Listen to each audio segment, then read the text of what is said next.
Thanks so much. All right, just starting with a brief introduction. As was said, I'm also Chief Scientific Officer for Monash IVF Group, as well as being Regional Scientific Director. And I also have some university positions as well at Monash University and also University of Adelaide.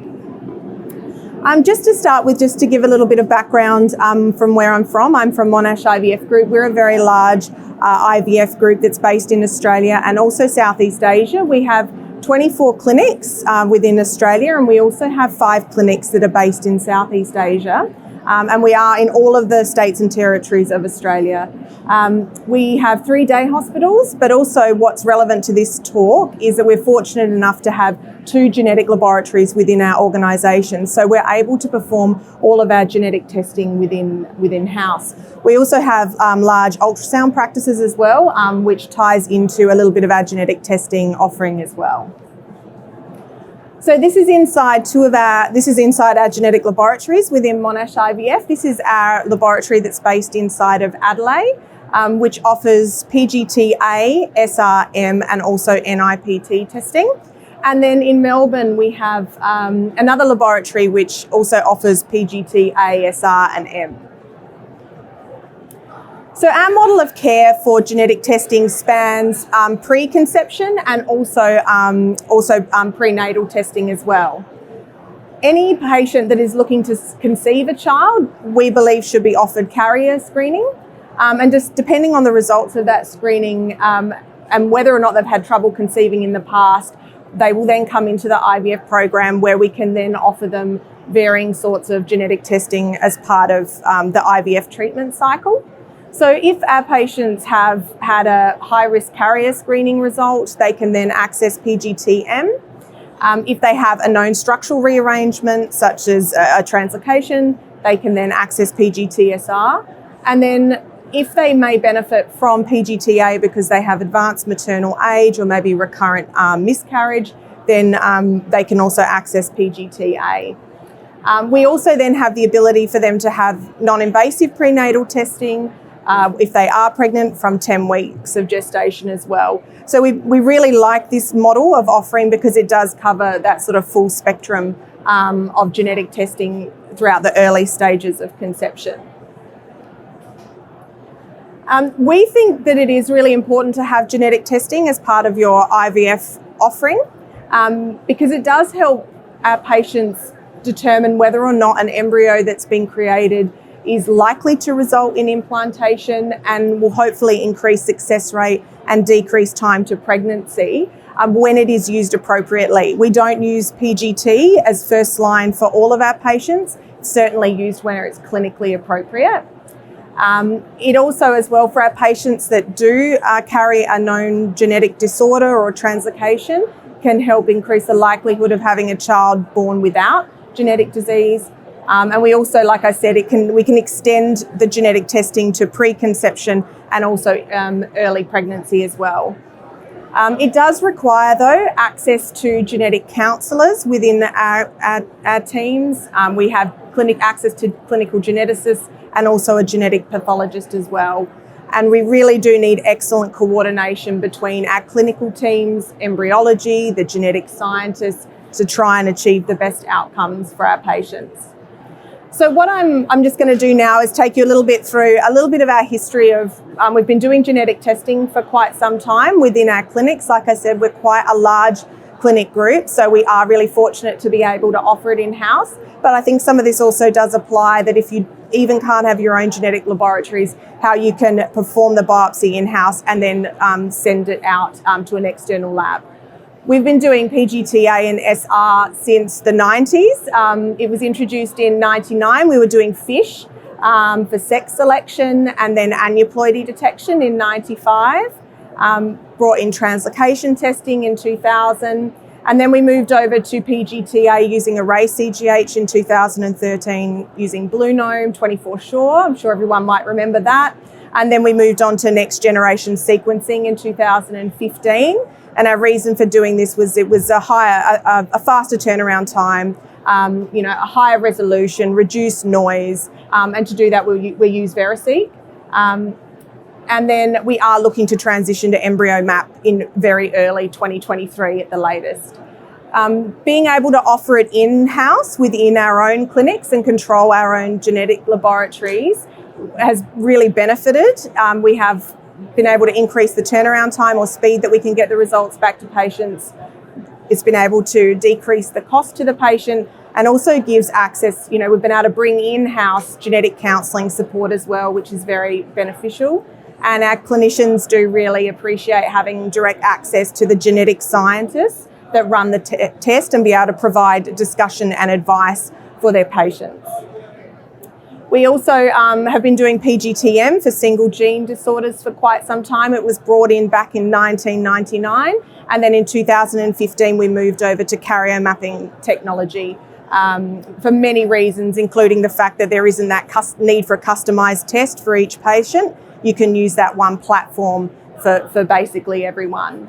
From a genomics in IVF perspective, and the fact that we offer expanded carrier screening, it is really received well from patients to then be able to offer them PGTM within the clinical setting as well.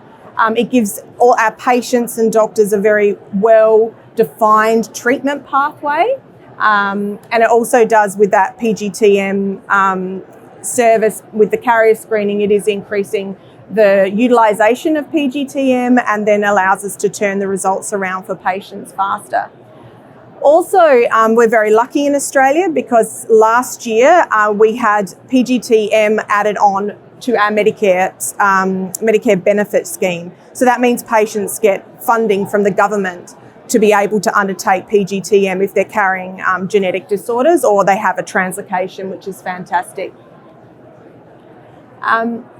In addition, in Australia, in 2018, around $500 million was provided by the federal government to try and increase genomics research, including $20 million, which was for Mackenzie's mission. So Mackenzie's mission is a research project screening 10,000 couples within Australia, looking at a panel of 750 diseases. And if they come up as being at high risk of having a genetic disorder in their children, they can then access a no out-of-pocket Medicare cycle. This was initiated by patients who did a lot of campaigning and lobbying because they tragically lost their little baby Mackenzie at 7 months of age because they were both carriers of SMA or spinal muscular atrophy. So they have really advocated for change to our guidelines. That carrier screening should be routinely offered to all couples prior to conceiving. So this is demonstrating, I think, the importance of this testing to any couple who is considering having a baby, regardless of whether or not they're coming through an IVF program or not. So I just wanted to talk now a little bit about practical aspects to bringing genomics in-house if you don't have a genomics program in-house or you don't offer any form of biopsy. I think this applies to whether or not, like I said, you create your own genetics laboratory or whether or not you just want to bring biopsy in-house and then send the testing off to an external laboratory. Prior to starting a PGT process, all couples really need to undergo genetic counselling so that they know whether PGT is the right option for them. We have a few different ways of doing this within our group of clinics. The treating fertility specialist can do that counselling for PGTA. Also, because of the high uptake of this, we also in some clinics offer it via, they can watch a webinar and then have the consenting done after that. We also do have genetic counselling and clinical geneticists as well. And this is for PGT, SR and M. And in that they'll discuss the PGT procedure, limitations of the testing, and review the expected results and the accuracy. It's really important, we think, to emphasise that this is a screening test. It's not a diagnostic. So there is it is not 100% accurate, and patients should know that. They will discuss any out-of-pocket costs to the patient and answer any questions. If they're undertaking PGTM, we also send a letter back to the patient that outlines the genetic counselling appointment so they know everything that was discussed and they've got a record of that. And we also provide extensive information sheets as well to the patients. All patients need to sign, we have them sign a PGT consent form relevant to the testing type, clearly outlining all of the patient details, the tests that will be performed on their embryos, and like I said, a lot of limitations that not all embryos might be suitable for biopsy, that embryos can be damaged, although rare, during the biopsy process because it is an invasive procedure. We might not get results for all the embryos, and again, as I said, that results are not 100% accurate. In regards to the laboratory side of things, there's some excellent references in how to set up PGT within a laboratory side and the embryology side. The laboratory should be organised according to the guidelines for good practice in IVF, and there are excellent references on this from ASRM. You need a single embryo culture system. It needs to be clearly labelled so that you can trace and track every embryo. You need very strict witnessing protocols to minimise the chance of human error. And embryo identity and biopsy sample identity needs to be checked throughout the whole procedure so that that testing result can be unequivocally linked back to that specific embryo. The dishes, embryo biopsy dishes, need to be made up before the procedure and clearly labelled.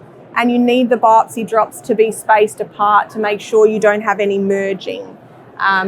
Consideration should always be given as well to one embryo per biopsy dish, and we do this for PGT, SR and M cases. And the laboratory should also have strict guidelines about what quality embryos you're going to biopsy, and also trying to be careful to minimise the number of cells that you take so you don't compromise embryo viability. In regards to if you do decide or you have access to a genetic laboratory within your facility, this needs to be maintained to the highest standard with very good quality control procedures that surround it. We have a very stringent quality manual. It is a huge document. And we also in Australia need formal accreditation for our genetic testing laboratories, just like it happens in America. All of our scientists are trained extensively in PGT, which includes a lot of theoretical training and also hands-on training as well. And it's all done by very highly supervised scientific staff. And the leaders of our labs also have a doctorate in genetics and 10 years experience in the field. I've got a lot about quality control within a genetics laboratory. I won't go through all of it in great detail, but really you need to make sure that you run your laboratory incredibly stringently. The dates of your reagents, the quality of your equipment, everything needs to be really well maintained to make sure that the results that you provide to your patients are excellent. We do extensive auditing of every part of our program constantly, and we also audit our data as well, the transcription that we do, the entry of that onto our databases, the generation of reports, and even file storage and backup to make sure that everything is going and is as high quality as possible, given the importance of the screening testing that we're doing to the patients that we're treating. We also participate in external QA programs such as Gen QA, and that allows us to benchmark our results externally as well, and extensive backup and contingency plans as well for the laboratory, making sure you have generator, uninterrupted power sources, also that the outcomes, if anything should happen, you have a power interruption, that you don't disrupt the genetic testing process. And we also follow up all of our patients' outcomes as well, make sure implantation rate is acceptable, clinical pregnancy rate, loss rates, and also the babies born, making sure that you don't have a high false negative rate as well. So just in regards to risk minimisation, this is something we focus a lot in and should be focused on very heavily if you are bringing genetic testing in-house, and trying to make sure that you don't have high levels of risk in your program. These are just some examples of possible causes of misdiagnosis and the actions that you can take to minimise them. Contamination is obviously a concern. You need to make sure all of your consumables are clean, that you use ICSI for PGT, SR and M. make sure that you have a clear labelling system so you don't transfer inadvertently an embryo that has come back as high risk. Having highly trained scientists independently review the results so that you have 2 different people look at it to make that final decision and recommend confirmatory prenatal diagnosis, NIPT, etc. for if you have a pregnancy. And also natural conception is a big one as well. If patients are going through PGTM, they really, especially PGTM, need to abstain from intercourse so that they don't have a natural conception when you're trying to ensure that they have a baby that's not affected with the genetic disorder. So we think genetic testing is a very important part of an IVF program. It's, a detection of couples at risk of a monogenic disorder. Upstream, before conception, we use carrier screening. Decreased time to pregnancy in our patients of primarily advanced maternal age or repeat implantation failure, we offer PGTA. For patients who have a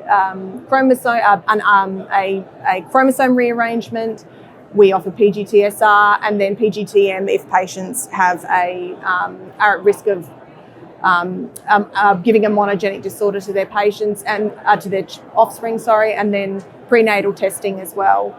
Introduction of an in-house program, if you are lucky enough to have that capability, can be really beneficial. Fast turnaround time for results for your patients, you can control that. You then have in-house genetic expertise, access to genetic scientists, counsellors and pathologists. Our doctors really like having access to that on a daily basis. And we're also able to give a lot of personalised genetic care to our patients as well. But that lab, if you do bring it in-house, has to be very highly run with very high-level scientific expertise, QC, QA and risk mitigation as well.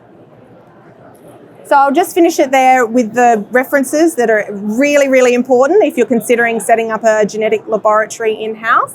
And thanks everyone for your time.